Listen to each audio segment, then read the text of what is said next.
आंधी तूफान के साथ बहुत तेज बारिश हो रही थी।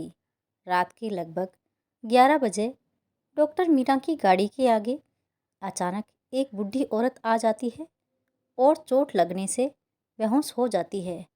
मीरा जब उसे अपने घर लेकर जाती है तो उसे देखते ही मीरा की मम्मी के पैरों तले जमीन निकल जाती है। कौन थी वह बूढ़ी औरत और क्या रिश्ता था मीरा की मम्मी के साथ उनका? रात के 8 बजे से ही शारदा जी डाइनिंग टेबल पर बैठी मीरा के आने का इंतजार कर रही थी और अब 11 बजने को आ गया था, पर अब तक बेटी मीरा का कोई अता पता नहीं था। उन्होंने कई बार फ़ोन ट्राई किया, पर उसका फ़ोन भी नहीं लग रहा था। बाहर आंधी तूफान के साथ बहुत तेज़ बारिश हो रही थी। यह देख शारदा जी की चिंता बढ़ गई। हे भगवान, कहाँ रह गई मेरी बच्ची? कहीं किसी मुसीबत में तो नहीं फंस गई? सोचते ही मन तरह तरह की आशंकाओं से भर गया।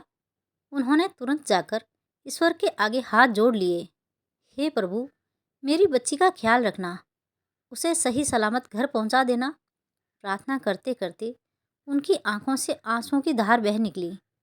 मीरा डॉक्टर थी और मुंबई के एक बड़े हॉस्पिटल में इंटर्नशिप कर रही थी।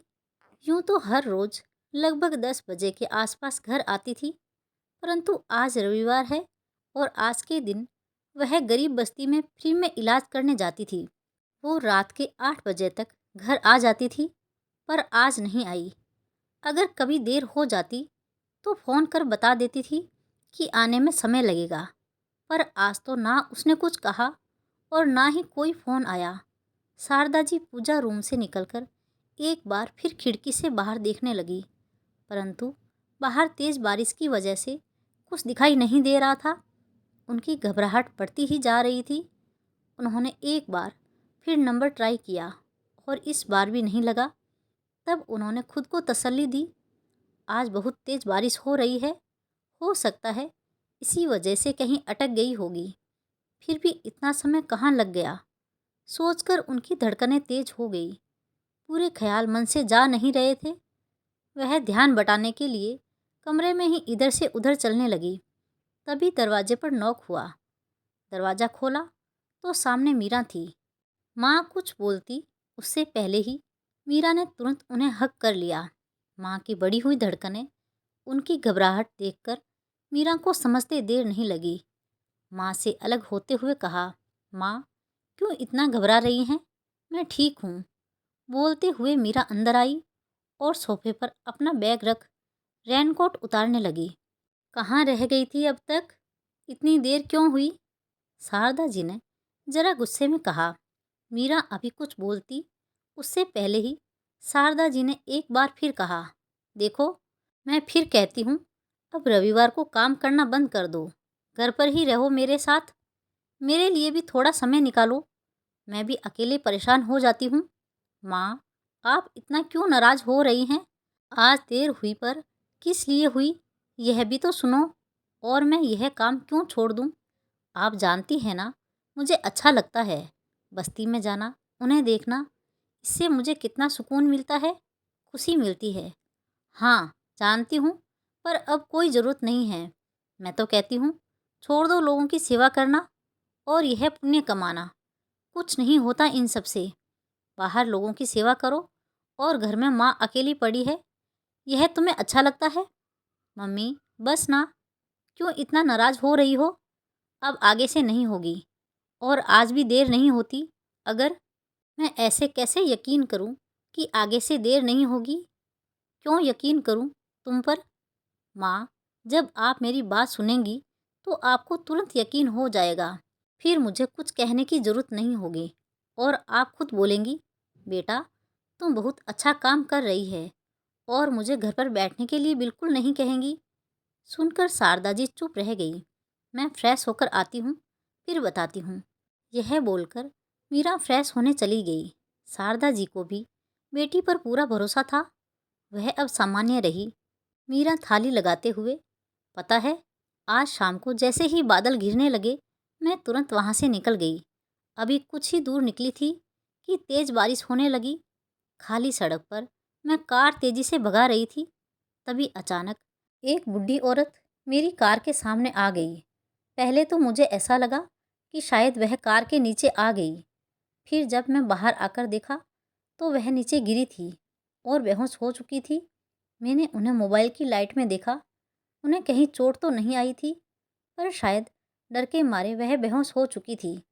कुछ देर तक जब उन्हें होश नहीं आया तो मैंने तुरंत उसे कार पर बिठाया और पास के हॉस्पिटल में ले गई। तो क्या हुआ, होश आया उन्हें? हाँ माँ, उन्हें होश तो आया, पर वो अभी भी कुछ बताने की स्थिति में नहीं है। जब चोट नहीं लगी तो फिर अचानक ऐसी हालत कैसे हो गई? माँ, क्योंकि वह बहुत बुजुर्ग है और कमज़ोर है, और सबसे बड़ी बात कि उन्होंने पिछले कई दिनों से कुछ नहीं खाया है। मैंने ही इनका इलाज किया। उनके पेट में अन्न का एक दाना तक नहीं था। यह तुम क्या बोल रही है बेटा? जो देखा वही बोल रही हूँ। सच बोल रही हूँ माँ। अब कल जाकर देखती हूँ उनकी तबीयत कैसी है। अगर सुधार नहीं रहा तो उन्हें लेकर अपने हॉस्पिटल में एडमिट कर दूंगी। ठीक है बेटा। और हाँ, उनसे पूछ लेना कौन है, कहाँ रहती है, फिर उन्हें सही सलामत घर भी छोड़ देना। ऑफ कोर्स, उन्हें सही सलामत उनके घर पहुंचा दूंगी माँ। मीरा ने एक बाइट अपने मुंह में लेते हुए कहा। एक पल के लिए चुप्पी छा गई। दोनों माँ बेटी चुपचाप खाना खाने लगी। खाते खाते शारदा जी कुछ सोच रही थी। क्या हुआ माँ? आप क्या सोच रही हो? यही कि आखिर कौन होगी वह महिला जो इस बारिश की रात में बेतहाशा सड़क पर भाग रही थी। और सबसे बड़ी बात ये कि कई दिनों से उनके पेट में अन्न का एक दाना नहीं था। कौन है वह? कहाँ से आई होगी? तुम डॉक्टर है या माइंड रीडर? यूँ तो मैं सिर्फ एक डॉक्टर हूँ, लेकिन आपके केस में मैं दोनों हूँ। हर चीज़ आप बहुत ज़्यादा सोचने लगती हो, इसलिए आपको कुछ बताने का मन नहीं करता।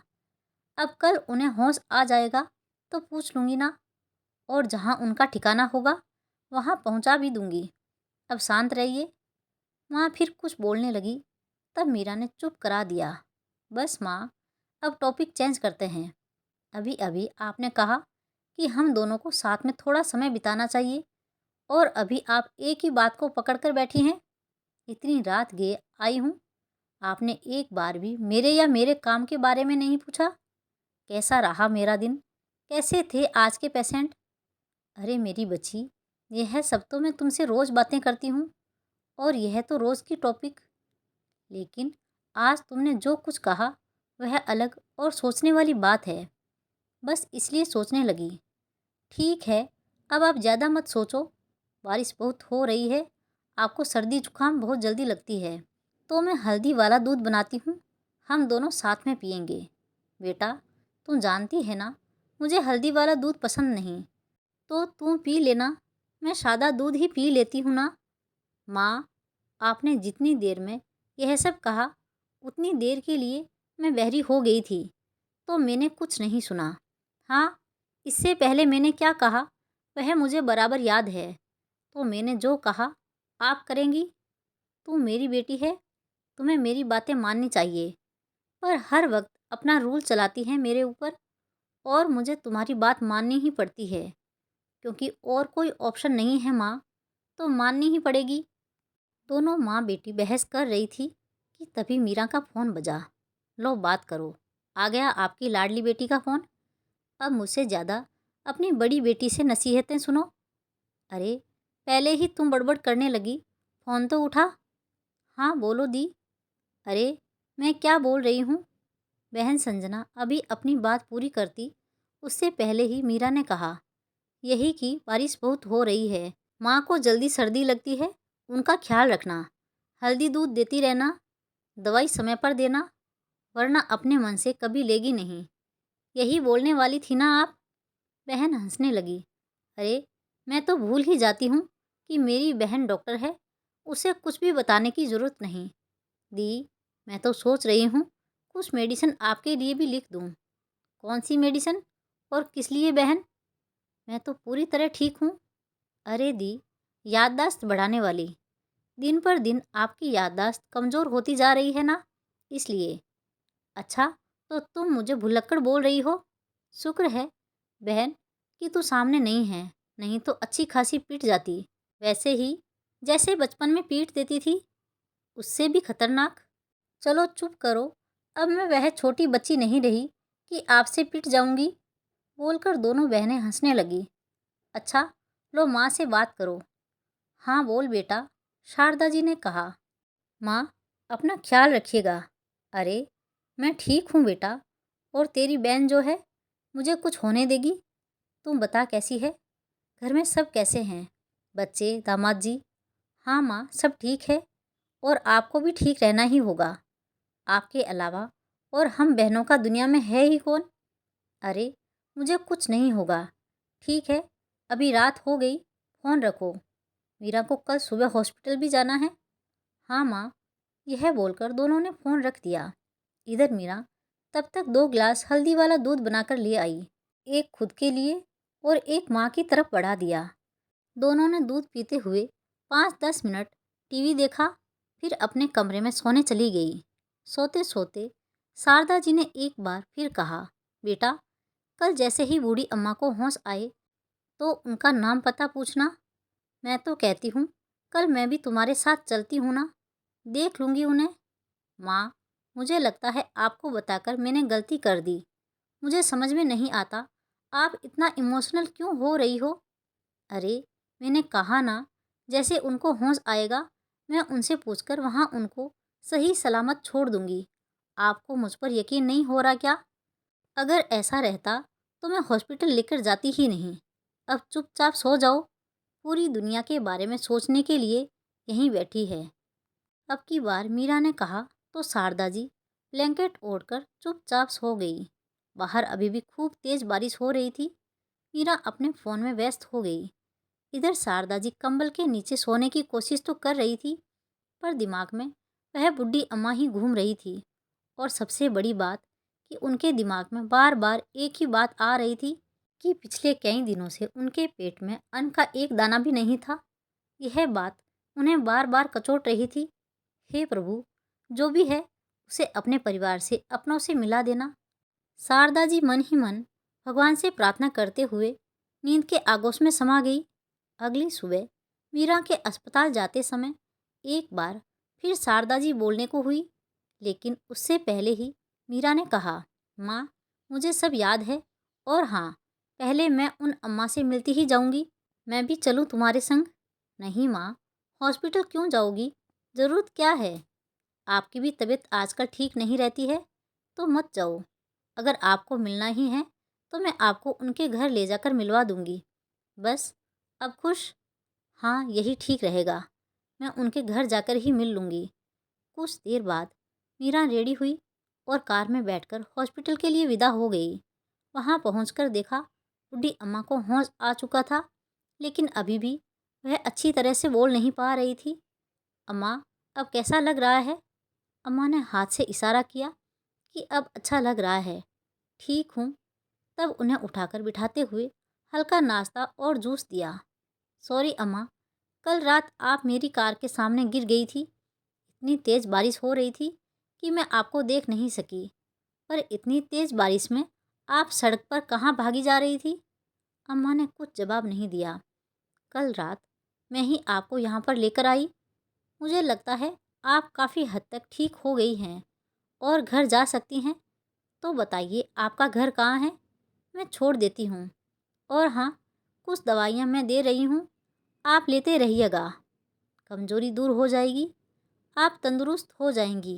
मीरा ने कहा तो अम्मा की आंखों से आंसू आने लगे, जिसे उन्होंने बहने से पहले रोक लिया। अम्मा, अब आप ठीक हो गई हैं, आपको कहीं चोट नहीं आई है? मुझे लगता है कमज़ोरी और डर की वजह से आप बेहोश हो गई थी। एक बात और, आपने पिछले कुछ दिनों से खाना क्यों नहीं खाया? अब इस उम्र में कौन सा उपवास कर रही हैं? अम्मा ने फिर कुछ जवाब नहीं दिया। अम्मा नहीं बोलेंगी, इन्हें लगता है मैं उनका उपवास तुड़वा ना दूँ। इसलिए तो औरत होकर भी मुझे औरतों की हरकतें, आदतें पसंद नहीं आती। ये औरतें अपनी सेहत को नज़रअंदाज कर सबके लिए व्रत उपवास करेंगी, सबके बारे में सोचेंगी, पर अपने बारे में सोचने के लिए इनके पास समय नहीं है। देखो तो, इनका पैर कब्र में लटक रहा है। लेकिन नहीं, उपवास ज़रूर करेंगी। और पूछ रही हूँ तो बोल भी नहीं रही हैं। मन ही मन बोलकर मीरा दाएं बाएं सिर हिलाकर रह गई। मीरा ने एक बार फिर पूछा, अच्छा, आपका घर कहाँ है? कहाँ रहती हैं आप? आपके घर में कोई है तो बताइए, मैं उन्हें कॉल करके बुला देती हूँ, या नहीं तो छोड़ देती हूँ। मीरा की बात सुनकर इस बार अम्मा से नहीं रहा गया और आंखों से आंसू बह निकले। क्या हुआ अम्मा, क्यों रो रही हो? मैं आपके घर छोड़ देती हूँ ना। मुझ पर विश्वास नहीं हो रहा? अम्मा ने धीरे से हाँ में सिर हिलाया। तो फिर जल्दी बताओ, आप कहाँ रहती हो? अम्मा ने धीरे से फुसफुसाकर कहा, मंदिर मंदिर मंदिर के पास रहती हैं आप? कौन से मंदिर के पास? यहाँ से थोड़ी दूर पर है। अच्छा, ठीक है, फिर चलिए मेरे साथ। फिर मीरा ने अम्मा का हाथ पकड़कर अपनी कार में बिठाया और चल पड़ी उनके बताए रास्ते की तरफ। कुछ देर तक चलने के बाद वह मंदिर, तब अम्मा ने इशारा किया वहाँ उतार देने के लिए। तो मीरा ने उतार दिया। हाँ, बताओ अम्मा, अभी यहाँ से किस गली में घर है आपका? मैं वहाँ छोड़ देती हूँ। मैं चली जाऊँगी बेटा। अम्मा, अगर आप फिर गिर गई ना, तब आपके घर वाले मेरी खटिया खड़ी कर देंगे। जल्दी बताइए, आप कहाँ रहती हो? मैं आपको छोड़ देती हूँ। अब की बार अम्मा ने बहाना बना दिया कि यही मंदिर में कुछ देर बैठूंगी, फिर घर जाऊंगी। मैं चली जाऊंगी मेरी बच्ची, तुम अपने काम पर जाओ। तुम्हें देर हो रही होगी। देर तो सच में हो रही थी मीरा को। उसने अम्मा को मंदिर के प्रांगण में बिठा दिया और कार में बैठ हॉस्पिटल के लिए निकल गई। रास्ते में जाते जाते उसने अपनी माँ को फ़ोन लगाया, यह बताने के लिए अम्मा ठीक है और वह सही सलामत अपने घर पहुँच गई है। यह सुनकर शारदा जी भी खुश हुई। करीब 2-3 दिन बाद मीरा फिर उसी रास्ते से गुजरी कि अम्मा इस समय मंदिर में रहती है तो शायद उनसे मुलाकात हो जाए। एक बार देखती हूँ तबीयत कैसी है। वह मंदिर के पास जैसे ही रुकी तो अम्मा की नज़र उस पर गई तो वह छुपने की कोशिश करने लगी। तभी अम्मा का पैर फिसला और वो जोर से गिर गई। मुंह से आहा निकला। मंदिर के पुजारी भागकर उन्हें उठाने आए। तब तक मीरा भी पहुंच गई। क्या हुआ अम्मा, कैसे गिर गई? और जब आपसे नहीं होता है यह पूजा तो क्यों आती हो मंदिर में? घर में बैठो ना। भगवान का नाम और पूजा घर में बैठकर भी किया जा सकता है। जरूरी नहीं कि मंदिर में ही आकर पूजा करना। घर कहाँ जाएंगी? रहेगा तब ना। यह मंदिर ही उनका घर है, यहीं रहती है, पुजारी ने कहा। तो मीरा शौक हो गई और अम्मा शर्म के मारे इधर उधर देखने लगी। अब मीरा को एहसास हुआ कि अस्पताल में कोई क्यों नहीं आया, ना ही किसी ने खोज खबर ली। अब मीरा को उनके बारे में जानने की उत्सुकता होने लगी। लेकिन पंडित जी, इनका कोई ना कोई तो ठिकाना होगा। था, पर अब नहीं है। उनके बेटे बहू विदेश में रहते हैं और जो घर में रहते हैं वह इन्हें रखने को तैयार नहीं। पिछले कुछ दिनों से यहीं रहती है मंदिर में। जो प्रसाद चढ़ता है वहीं खाती हैं और यहीं रात को सो जाती हैं। बेटा, मैं इसके आगे और कुछ नहीं जानता। अब जो पूछना है अम्मा से पूछ लो। यह सुनकर मीरा काफ़ी गंभीर हो गई, इमोशनल होने लगी, पर वहाँ उनके सामने जाहिर नहीं होने दिया। वह उनके पास से हट गई और सोचने लगी, क्या यह सच है? शायद सच में कोई नहीं है। नहीं तो अब तक कोई ना कोई ज़रूर आया होता। क्या करूं? मैं इन्हें लेकर अपने घर चली जाऊं? एक बार माँ से पूछती हूँ। परंतु माँ ने फ़ोन नहीं उठाया। तब मीरा ने बिना कुछ सोचे समझे अम्मा का हाथ पकड़ा और उन्हें लेकर अपने घर के लिए विदा हो गई। रास्ते में अम्मा मीरा को कृतज्ञ नज़रों से देख रही थी। क्या हुआ अम्मा, आप मुझे ऐसे क्यों देख रही हो? यह सुनकर अम्मा भावुक होते हुए बोली, खूब खुश रहो मेरी बच्ची, खूब आगे बढ़ो, खूब तरक्की करो, माँ बाप का नाम रोशन करो। यह बोलकर अम्मा ने उसके माथे पर अपना हाथ रख दिया, जिससे मीरा को एक अपनापन का एहसास हुआ। ऐसा लगा मानो कोई खास और गहरा रिश्ता हो। क्या सच में उनका कोई रिश्ता है? मीरा का मन हो रहा था अम्मा से पूछे उनके परिवार वालों के बारे में, लेकिन नहीं पूछा, कहीं उन्हें बुरा न लग जाए। मुझे देखकर कहीं तुम्हारे घर वाले परेशान हो गए तो। अम्मा ने कहा, वह बिल्कुल परेशान नहीं होंगे, तो आप चिंता मत करो। बेटा, तुम्हारा नाम क्या है? तुम्हारे घर में और कौन कौन है? मेरा नाम मीरा है और घर में बस मैं और मम्मी। 2 बहनें हैं, उनकी शादी हो चुकी है। भाई नहीं है। नहीं। और पापा? वह काफ़ी पहले ही गुजर गए। और तुम्हारे पैर में क्या हुआ? तुम ठीक से चल नहीं पा रही हो। चोट लगी है?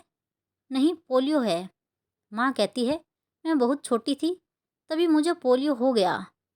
भगवान भी ना अच्छे लोगों को ही तकलीफ देते हैं। मीरा मुस्कुराकर रह गई। अम्मा भी चुप हो गई। क्या हुआ? आप क्या सोचने लगी?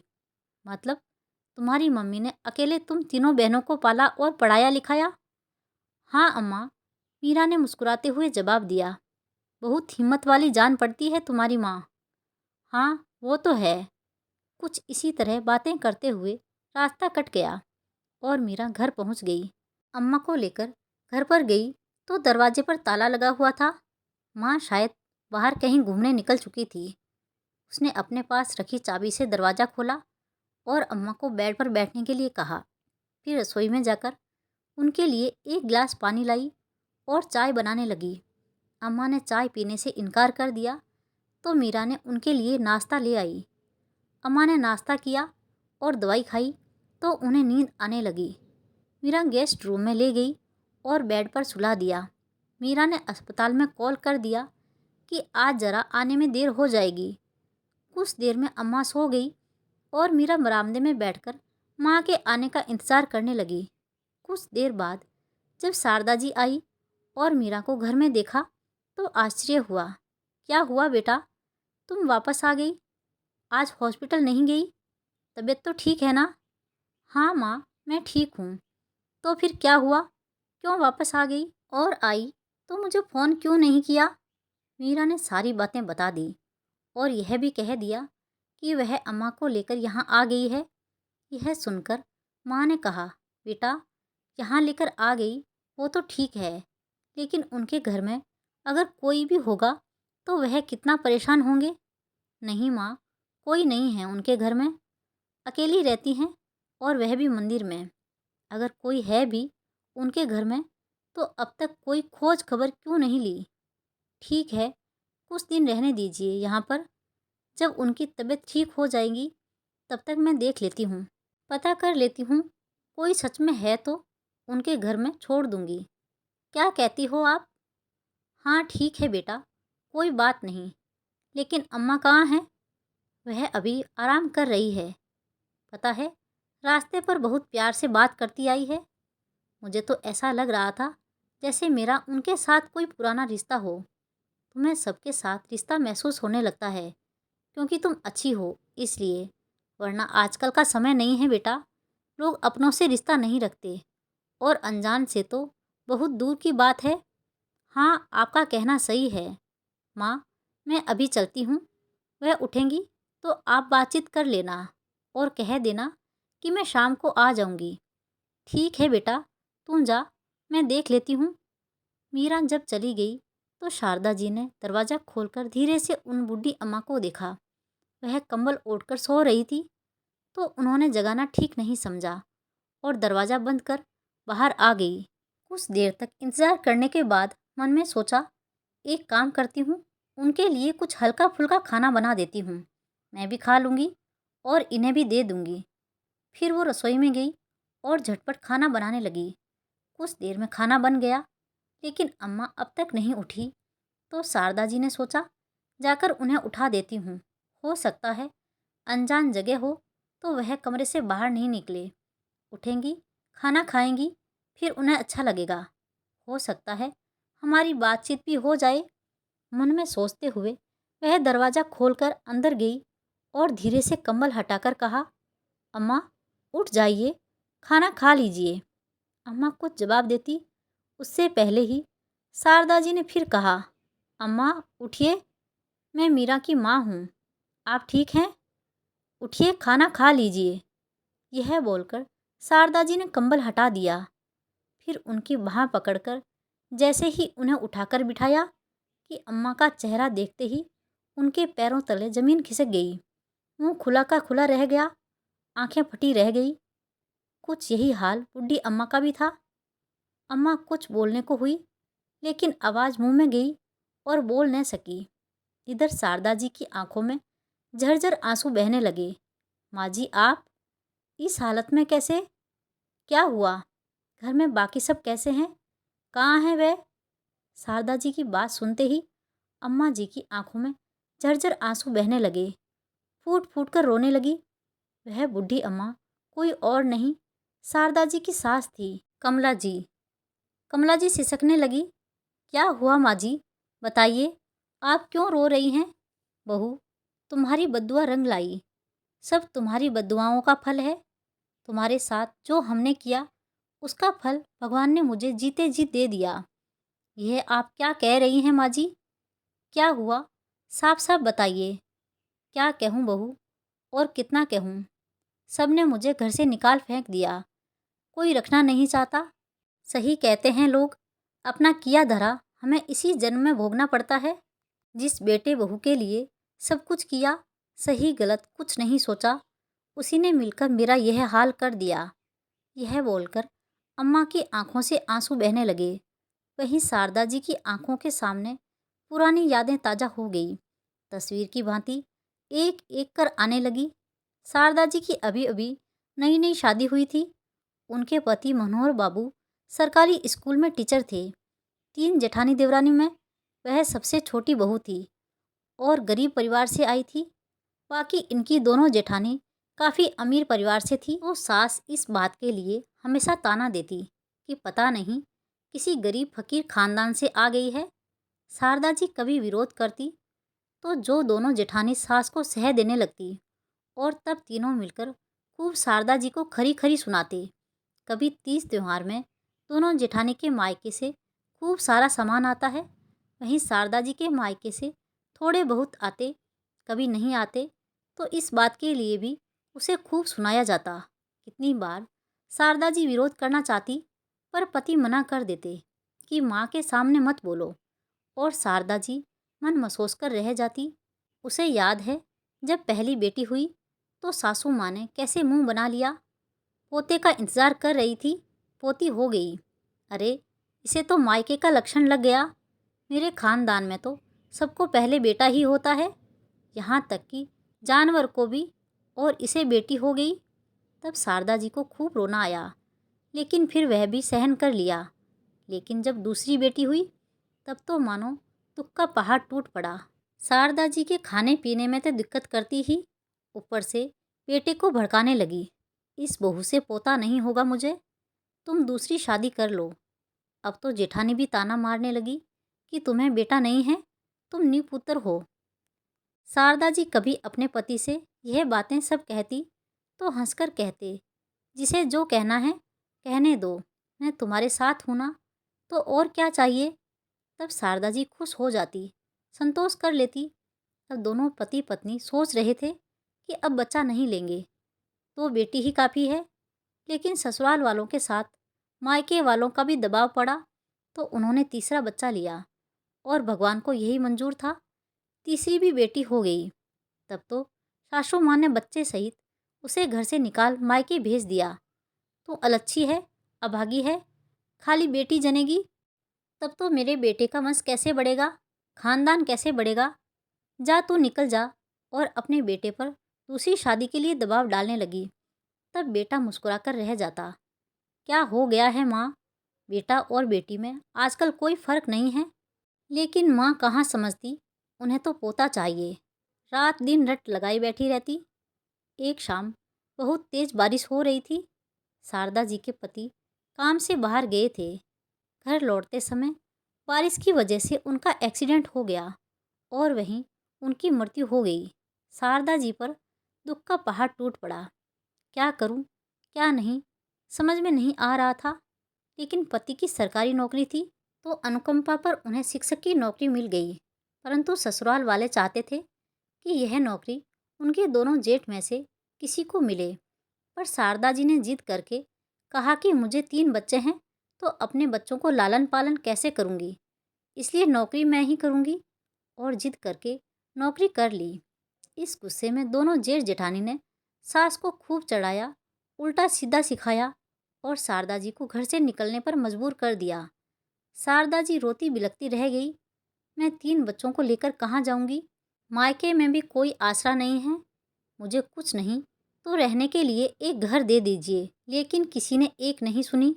तब शारदा जी ने कमला जी का पैर पकड़ लिया। माँ जी, आप तो मेरी सास है, बच्चों की दादी हैं। कम से कम आप तो समझिए, मैं 3 बच्चों को लेकर कहाँ जाऊंगी? मुझे बाकी संपत्ति में कोई हिस्सा मत दीजिए। कुछ नहीं चाहिए, बस रहने को एक छत दे दीजिए। मैं उसमें रह जाऊंगी, तीनों बच्चों का पालन कर लूंगी। तब सासू माँ लात से धक्का मारते हुए बोली, मेरे बेटे को तो खा गई, अब किस हक से यहाँ रहेगी? फिर तुम बेटियों की माँ हो तो तुम्हारा कैसा हिस्सा? कोई हिस्सा नहीं होगा। जहाँ मन होता है वहाँ जा। अगर नहीं संभाल सकती तो इतनी बेटी पैदा क्यों किया? जा कहीं फेंक दे, मार दे। जब कोई रखने को तैयार नहीं हुआ तो शारदा जी तीनों बेटियों के साथ घर से निकल गई। जमीन जायदाद और छत तो दूर, किसी ने एक टाइम का खाना बनाने के लिए अनाज तक नहीं दिया। शारदा जी को समझ नहीं आ रहा था कि क्या करूं, कहाँ जाऊं। उन्हें परेशान देखकर उनके स्कूल के प्रधानाध्यापक ने पूछा। तब रोती हुई उन्होंने सारी बातें बता दी। यह सुनकर उनका भी कलेजा पसीज गया।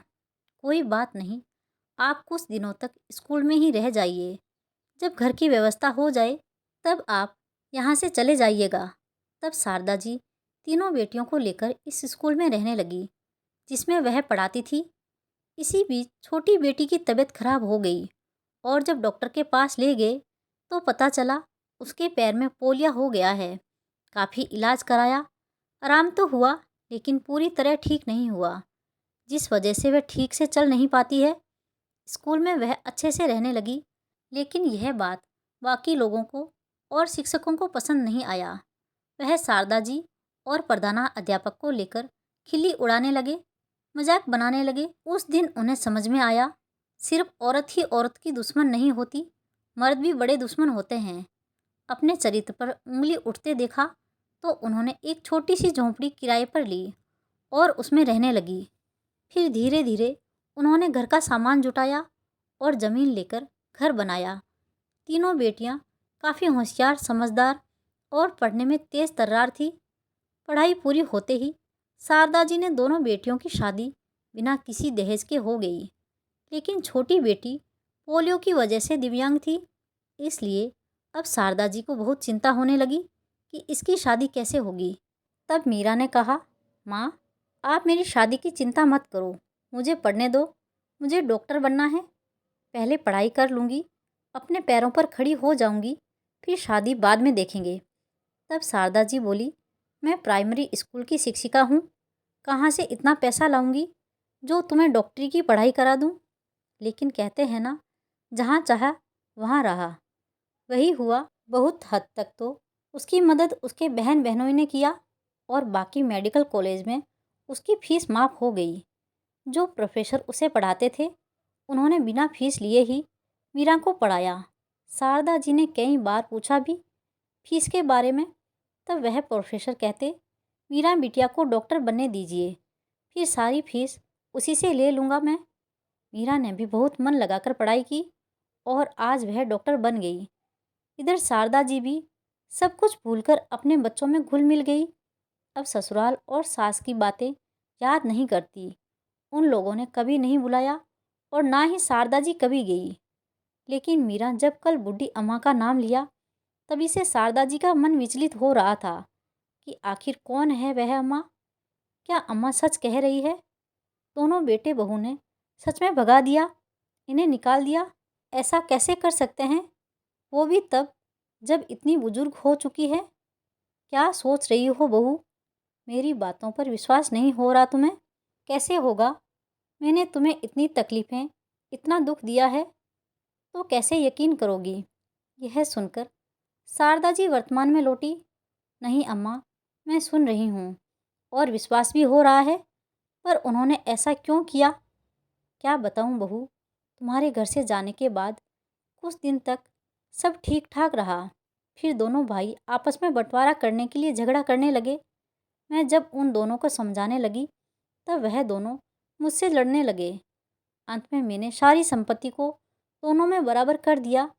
जब मैं अपने लिए हिस्सा रखने लगी तो दोनों ने कहा कि हम आपको रखेंगे, पर बाद में दोनों झगड़ा करने लगे कि मैं किसके साथ रहूं। दोनों बोल रहे थे माँ को तुम रखो, तो दूसरा बोला तुम रखो।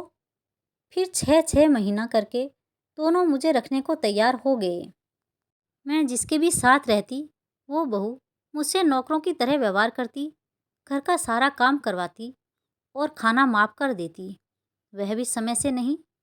जब तक शरीर में ताकत थी तब तक सारा काम करती रही, पर जब समय से खाना ना मिले तो आखिर शरीर कब तक तंदुरुस्त रह सकता है। तो मैं भी दिन पर दिन कमज़ोर और बीमार होती चली गई। फिर तो दोनों बेटा बहू में से कोई भी मुझे पलटकर देखना तक नहीं चाहता था। खाना पीना और इलाज तो बहुत दूर की बात है। जब कभी उन दोनों के बच्चे बोलते कि माँ दादी को खाना दे दो, तब दोनों बहुएं तुनक कर बोलती पता नहीं बुड्ढी कब मरेगी। यह सब सुनकर जब नहीं बर्दाश्त हुआ तब मैं घर से निकलकर मंदिर में रहने लगी। किसी ने एक बार भी नहीं बुलाया, लेकिन हाँ, बहू को यह याद रहा कि मेरे हाथों में सोने की चूड़ियाँ हैं। बस वही चूड़ियों के लिए उसने मुझे फिर से घर में बुलाया और यह बोलकर कमला जी फूट फूट कर रोने लगी। शारदा जी ने उन्हें पकड़ लिया और आंसू पोंछने लगी। अम्मा, आप क्यों रो रही हैं? और उस रात आप कहाँ जा रही थी? कमला जी चुप हो गई। बताइए ना अम्मा, आप कहाँ जा रही थी उस रात इतनी तेज बारिश में? नदी में डूबने जा रही थी। यह सुनकर शारदा जी को मानो चक्कर सा आ गया, नर्वस हो गई। माँ, आप यह क्या कह रही हैं? सही कह रही हूँ बहू, दोनों ने सब कुछ छीन लिया। हाथ में बस सोने की 4 चूड़ियाँ थी। उसी पर दोनों की नज़र थी कि कब मैं मर जाऊं और सोने की चूड़ियाँ दोनों के हाथ लग जाए।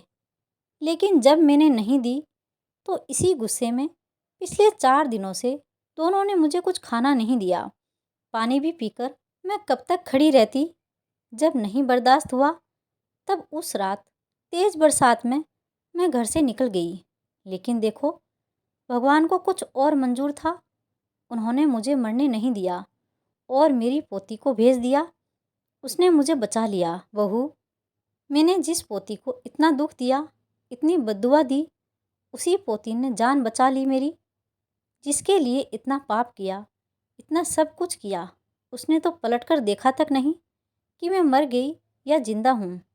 बहू, तुम मुझे मत रखना, मुझे जाने दो।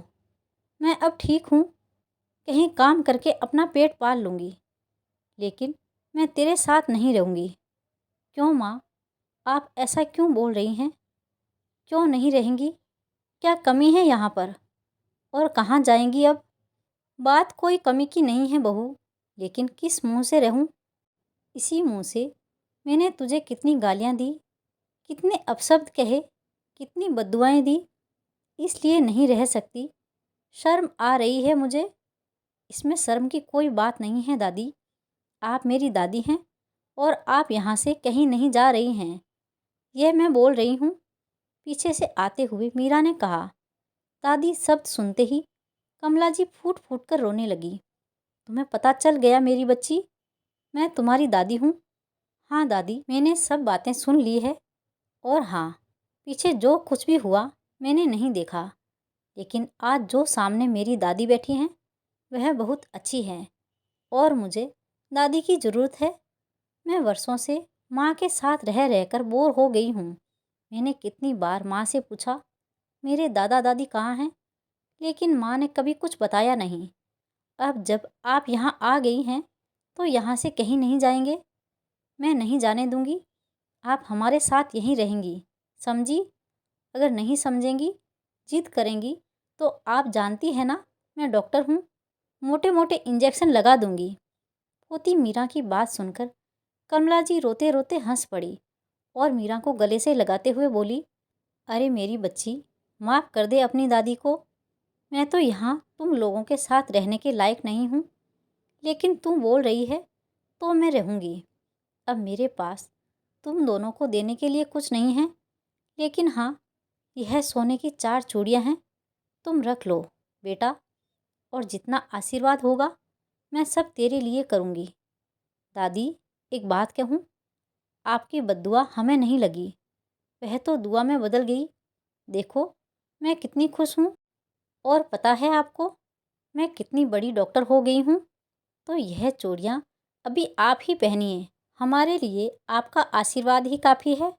हाँ मेरी बच्ची, तुम बहुत बड़ी डॉक्टर है, और बड़ी बन जा, दुनिया के सबसे बड़ी डॉक्टर बन जा, खूब नाम कमा, माँ बाप का खूब नाम रोशन कर।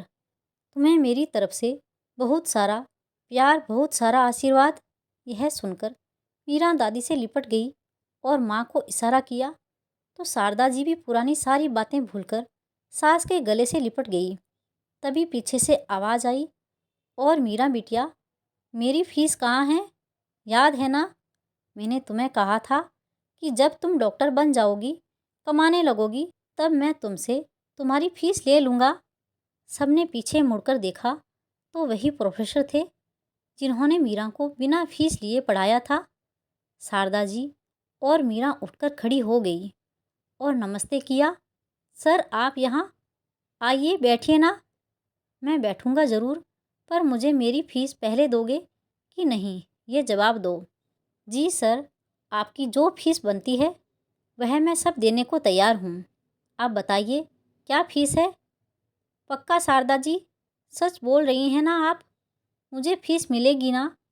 जी हाँ सर, आपकी दया से बिटिया डॉक्टर बन गई है, अच्छा कमा रही है, क्यों नहीं देंगी फ़ीस? बताइए तो, आपकी फ़ीस क्या है? मेरी फ़ीस यह है कि मैं चाहता हूँ मीरा बिटिया मेरे घर की बहू बन जाए। मेरा एक बेटा डॉक्टर है, मैं उसके लिए आपसे मीरा का हाथ मांगने आया हूँ। यह सुनकर मीरा लज्जा कर घर के अंदर चली गई। वहीं शारदा जी की आंखों में खुशी के आंसू आ गए। सर, मैं नहीं जानती आपका आभार किस तरह व्यक्त करूं। मेरी सारी चिंता दूर कर दी आपने। लेकिन लेकिन क्या शारदा जी, मेरी बेटी दिव्यांग है? क्या आपका बेटा? शारदा जी अभी अपनी बात पूरी करते उससे पहले ही प्रोफेसर साहब ने कहा, आप कैसी बातें कर रही हैं? मुझे और मेरे बेटे दोनों को मीरा बहुत पसंद है, और हमें मीरा बिटिया के दिव्यांग होने से कोई आपत्ति नहीं है। अगर आपकी हाँ हो तो हम पंडित जी से मिलकर जल्दी ही सगाई और शादी का शुभ मुहूर्त निकलवा लेते हैं। शारदा जी ने भी हंसते हुए कहा, जी सर बिल्कुल, और शुभ काम में देर कैसी। शारदा जी, आप मुझे प्रोफेसर साहब नहीं, समधी जी बोलिए। यह सुनकर सब हंसने लगे। तभी मीरा अंदर से चाय नाश्ता लेकर आई। उसने सबके पैर छुए, दादी का भी आशीर्वाद लिया। अगले ही दिन पंडित जी आए, सगाई और शादी का शुभ मुहूर्त निकाल दिया। अगले महीने के बाद शुभ मुहूर्त निकला। बड़े ही धूमधाम से मीरा का विवाह हुआ। वह ससुराल चली गई, लेकिन जाते जाते उसने डॉक्टर पति से कहा कि मेरी माँ का हम बहनों के अलावा कोई नहीं है, और मैं चाहती हूँ कि अपने ससुराल और सास ससुर के साथ माँ का भी ख्याल रखूँ। और अब तो बूढ़ी दादी भी है, तो उनकी भी देखभाल करनी होगी। पति ने हंसते हुए कहा, सिर्फ तुम्हारी माँ नहीं, हमारी माँ और हमारी दादी। एक बात और, अकेले नहीं, हम मिलकर उनका ख्याल रखेंगे। यह सुनकर मीरा खुशी से पति के गले से लग गई। तो दोस्तों, आपको ये कहानी कैसी लगी?